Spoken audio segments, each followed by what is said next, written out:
Assalamualaikum warahmatullahi wabarakatuh. Kita lanjutkan materi dinamika persatuan dan kesatuan bangsa dalam KD yang sama, mengevaluasi dinamika persatuan dan kesatuan bangsa sebagai upaya menjaga dan mempertahankan negara kesatuan Republik Indonesia. Diharapkan nantinya dapat merancang dan mengkampanyekan persatuan dan kesatuan bangsa sebagai upaya menjaga dan mempertahankan negara kesatuan Republik Indonesia. Kali ini dengan IPK menilai persatuan dan kesatuan bangsa pada periode tahun 1949 sampai 1950. Apa saja permasalahan yang terjadi pada periode tahun 1949 sampai 1950 dan bagaimana para pendiri negara yaitu bangsa Indonesia mengatasi masalah dan menjaga keutuhan NKRI pada waktu itu.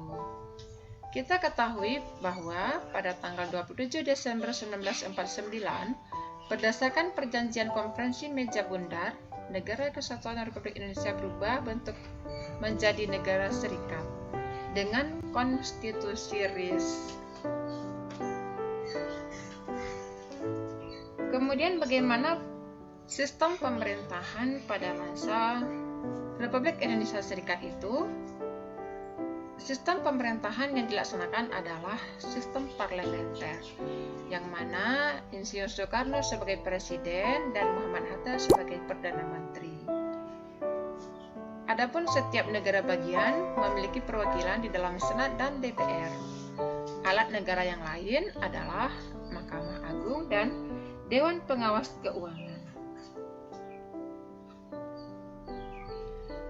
Pelaksanaan sistem pemerintahan pada masa itu, yang pertama sekali, pengangkatan Perdana Menteri dilakukan oleh Presiden, bukan oleh Parlemen, sebagaimana lazimnya. Yang kedua, kekuasaan Perdana Menteri masih dicampuri oleh Presiden. Hal itu tampak pada ketentuan bahwa Presiden dan Menteri-Menteri bersama-sama merupakan pemerintah. Seharusnya, Presiden hanya sebagai kepala negara, sedangkan kepala pemerintahannya dipegang oleh Perdana Menteri. Pembentukan kabinet dilakukan oleh Presiden, bukan oleh Parlemen.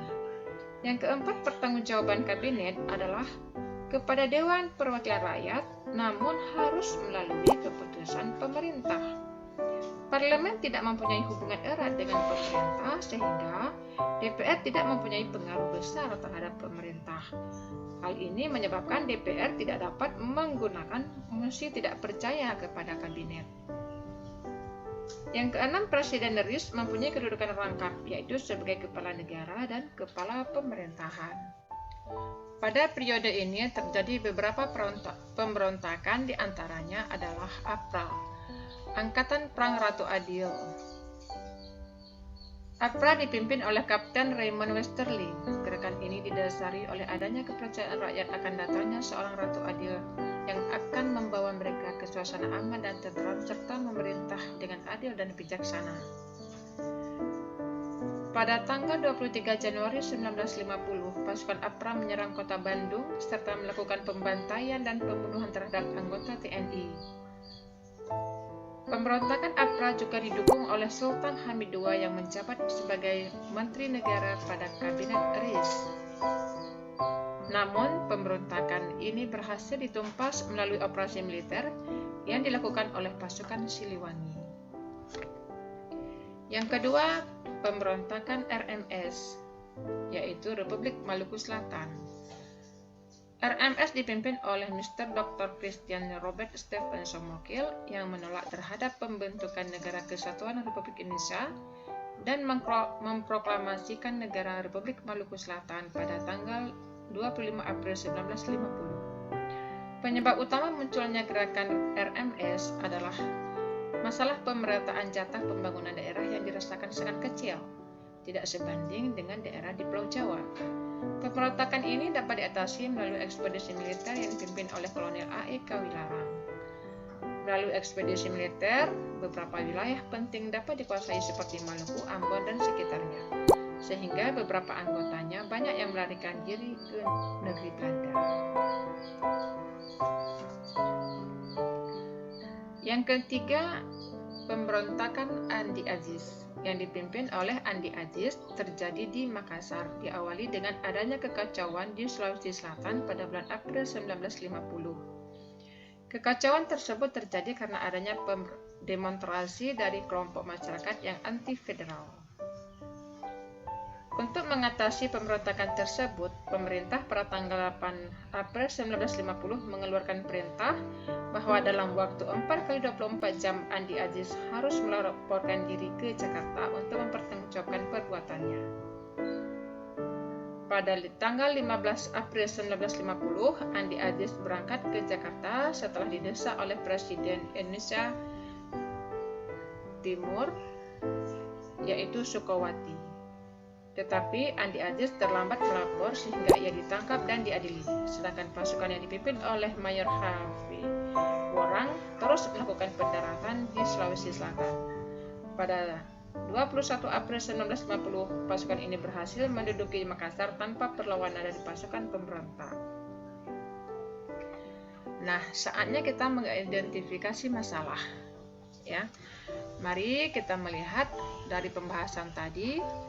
Apa saja permasalahan yang terjadi pada periode 1949 sampai 1950? Yang pertama, parlementer kabinet semu atau kuasi parlementer, yaitu tadi bahwa sistem parlementer namun pelaksanaan pemerintahan banyak dicampuri oleh presiden. Kesannya masih seperti presidensial. Yang kedua, terjadi pemberontakan rakyat seperti yang kita sebutkan tadi. Nah, untuk itu anak-anak kami juga dapat membaca buku PPKN kelas 12 Kemdikbud dan buku PPKN kelas 12 Erlangga. Adapun sumber lain seperti www.kompas.com sekolah itu dapat dilihat tentang Republik Indonesia Serikat. Dapat juga dilihat beberapa sumber yang lain untuk menambah referensinya. Adapun perkiraan pemecahan masalah yang dapat kita lihat dari pembahasan tadi, dari dua permasalahan, yaitu parlementer kabinet semu dan pemberontakan rakyat,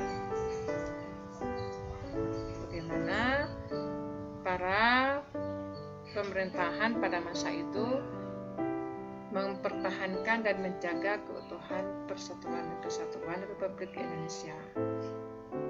Yang pertama, mengeluarkan Undang-Undang Darurat Nomor 11 Tahun 1950, yaitu pada bulan Maret 1950. Yang kedua, pada 19 Mei 1950 terjadi kesepakatan antara Hatta dan Perdana Menteri Republik Indonesia Abdul Halim.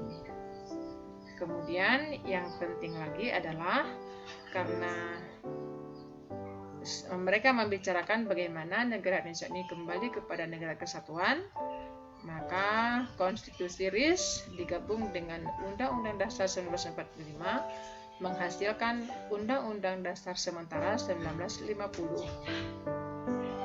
Dan yang penting lagi adalah pemerintah mampu mengatasi separatis seperti APRA, Andi Aziz, dan RMS. Sekian dan terima kasih. Wassalamualaikum warahmatullahi wabarakatuh.